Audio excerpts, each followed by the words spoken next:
ব্যোমকেশ বক্সী আর ঠিক সেই সময় একটি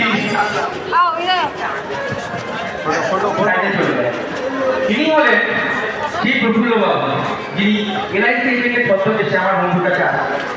কিন্তু পরবর্তীকালে উনি ব্যোমকেশের কাছে ধরা পড়ে পুলিশের হাত থেকে বাঁচার জন্য 20 পাঁচ ভেঙে আত্মহত্যা করলেন। আর জানতে পারলাম যে সাইকেলটাকে চালিয়ে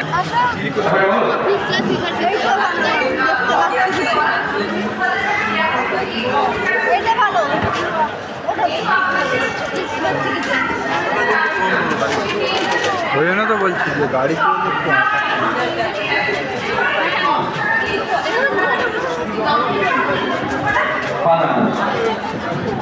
নমস্কার, এই হলো আমাদের এক প্যান্ডেল ব্যোমকেশ।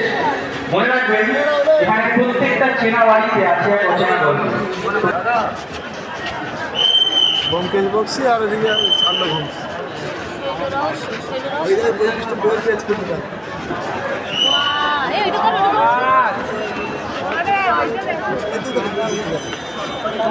কি কি গল্প করছে